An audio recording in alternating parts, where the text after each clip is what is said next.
Welcome to the tutorial on Quine-McCluskey minimization technique. In this particular tutorial, we will consider three different parts. In the first part of the tutorial, we will discuss the reasons of using the Quine-McCluskey method, also called as Quine-McCluskey tabulation method. We will study the procedure, and with the solved numerical we will understand how to simplify the Boolean expression. In the part 2 of the tutorial, we will discuss the Quine-McCluskey method for don't care terms, whereas in the part 3 of the tutorial we will discuss the Quine-McCluskey method and how to obtain the reduced prime implicant table. So let me quickly begin with the first part of the tutorial. Now, the first question that arises is, why do we need to make use of a Quine-McCluskey or a tabular method when we already have studied the Karnaugh map for the simplification? If you have understood the Karnaugh map, it is a very convenient method as long as the number of variables do not exceed 5 or 6.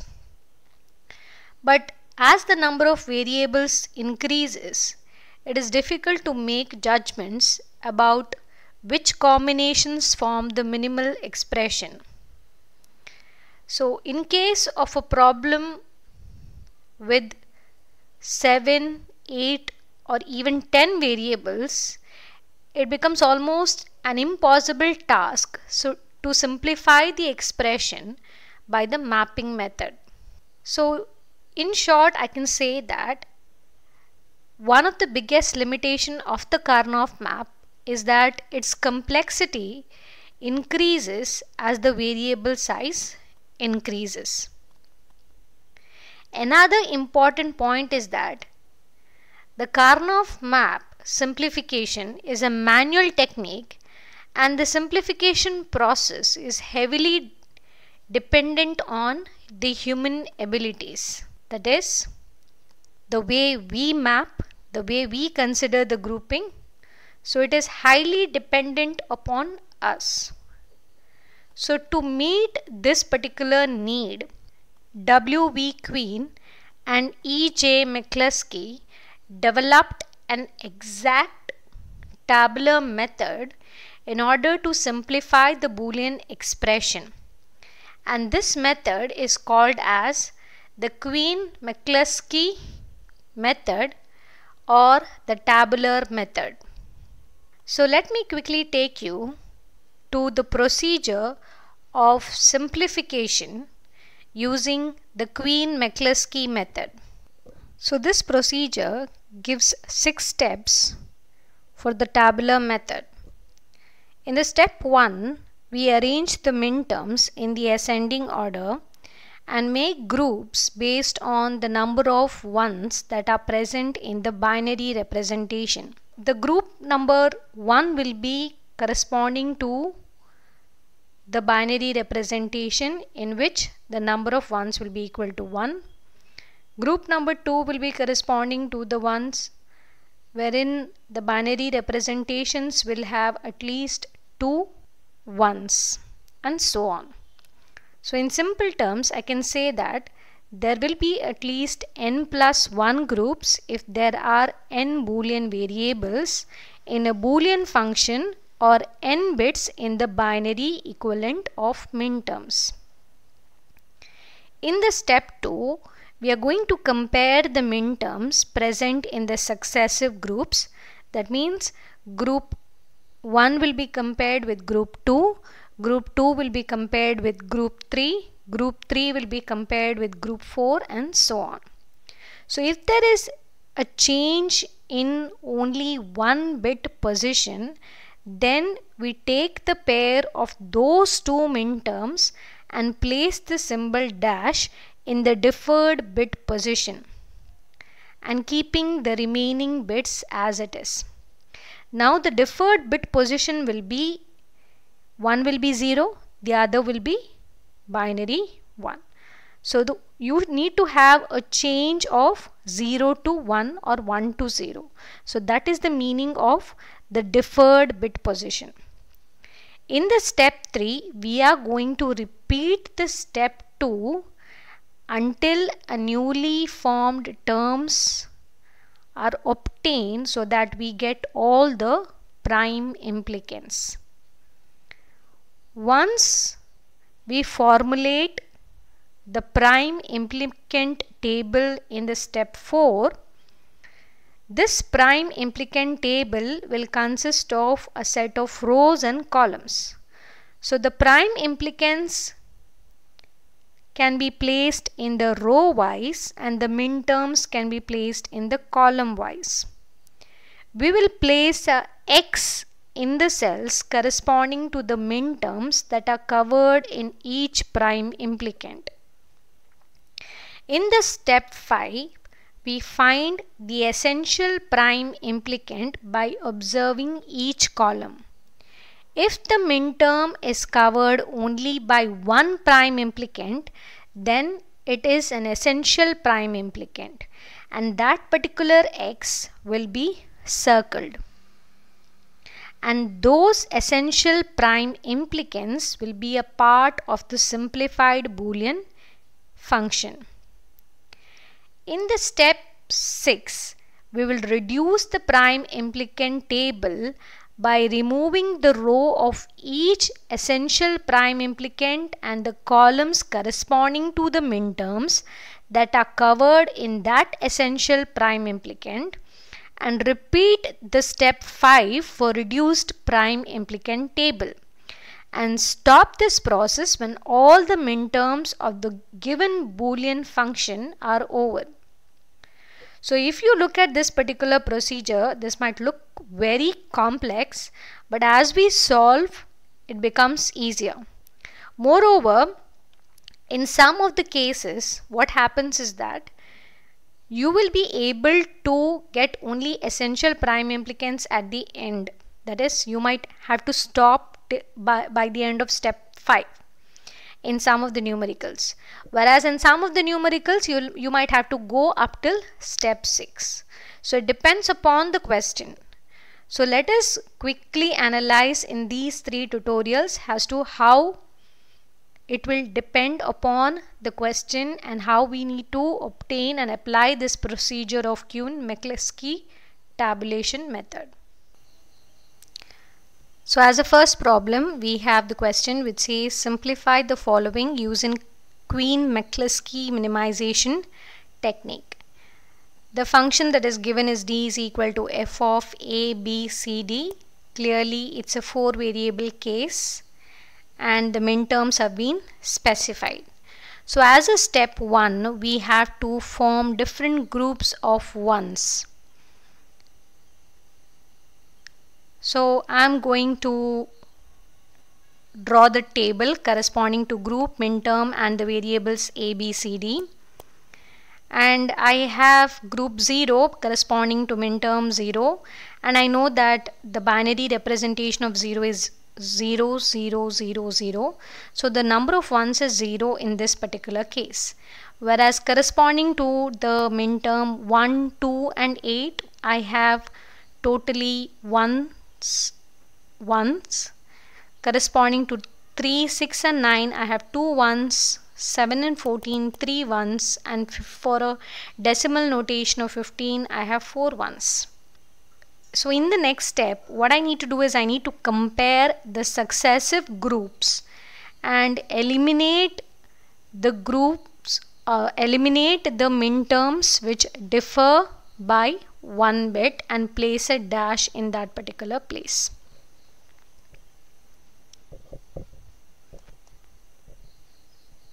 So 0, 1, I'm comparing group 0 and group 1. So that forms group 0. For group 1, I'm comparing group 1 and 2. That becomes group 1. For group 2, I'm comparing group 2 and 3, that becomes group 2.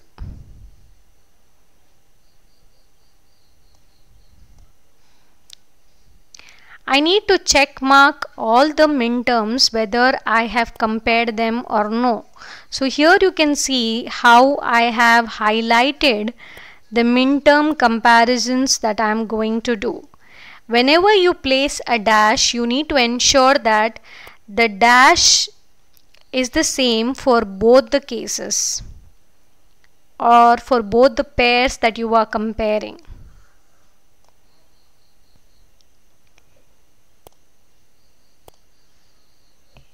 In the step 3, I am comparing group 0 and 1, group 1 and 2, and 2 and 3. So I will have group 0, 1 and 2 that will be obtained.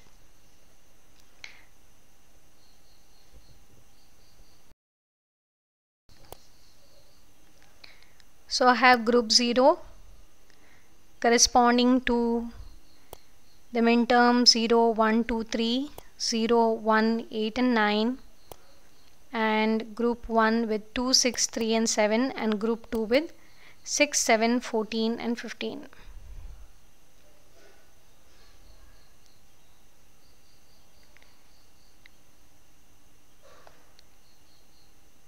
So here further groupism is not possible, or a comparison is not possible. So that is why these step 3 variables or the minterms will give me the prime implicants.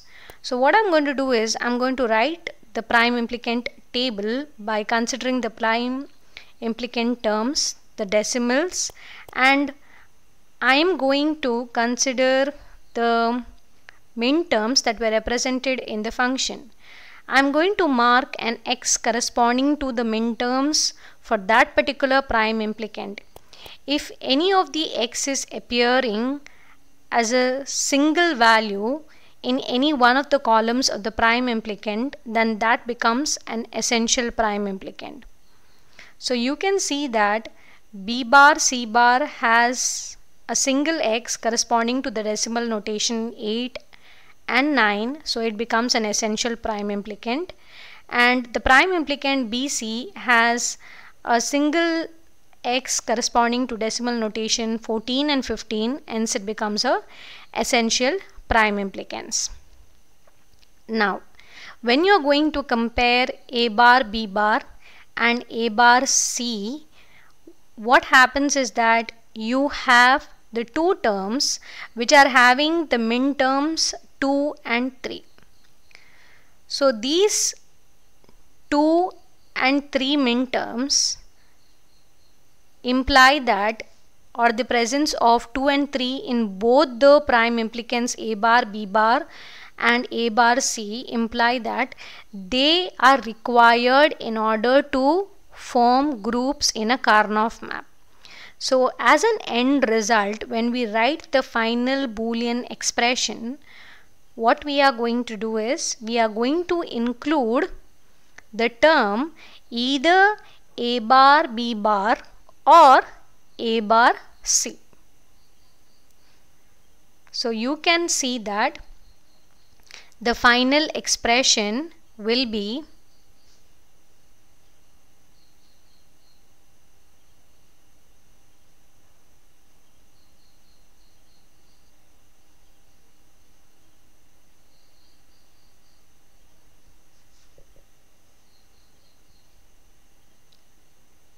either you have b bar c bar plus bc plus a bar b, or you have b bar c bar plus bc plus a bar c. So any of these two answers are correct. Now coming to the second question, wherein they have asked you to simplify the following function using the Kuhn-Minkowski minimization technique. Again you have 4 variables, so I'm going to quickly start with the step 1 by grouping them based upon the number of ones that are present. Here you can see I have a group 0 but group 1 is missing because the next immediate minterm is 5 and decimal notation 5 has a binary representation of 0 1 0 1. That means it has 2 ones. So I cannot compare 0 and 2 because they do not differ by 1 bit. So directly the group 0 is an essential prime implicant.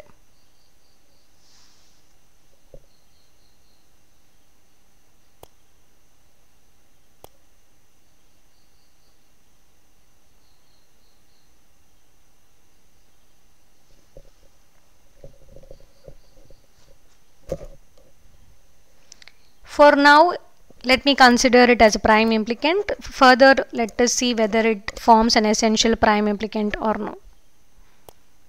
So remaining groups, I am going to compare them successfully. That is, group 2 is compared with group 3 and I am going to check mark any of the terms that are grouping. Group 3 is compared with group 4.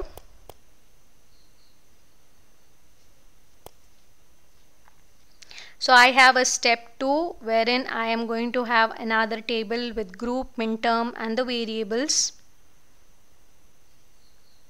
And wherever there is a difference, I am going to place a dash.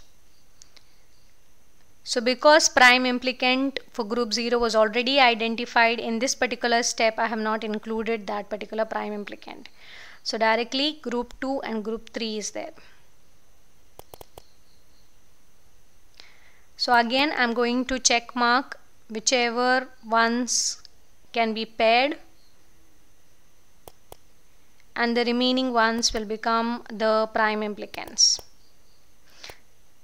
In the step 3 further reduction is being done.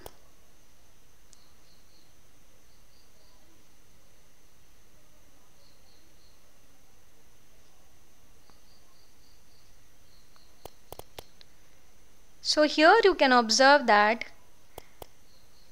the minterms are the same. That is, you have dash 1 which is same for the two minterms. So that is why it is corresponding to the same thing. Similarly, dash 1 dash is also the same thing. So it corresponds to a single prime implicant. So in the prime implicant table, I am going to have all the prime implicants that I have identified. So you had the first one corresponding to group 0, then you had A bar, C bar, D, A, C, D, B, D and B, C, which was obtained from the step 3. I am going to put a X corresponding to the decimal notation wherever it maps and circle all the ones which are present solely in that particular column. And you can see that all the prime implicants that were mentioned are essential prime implicants. So that is why the final answer will have all the terms. The answer to be D is equal to BC plus BD plus ACD bar plus AC bar D plus A bar, B bar, C bar, D bar.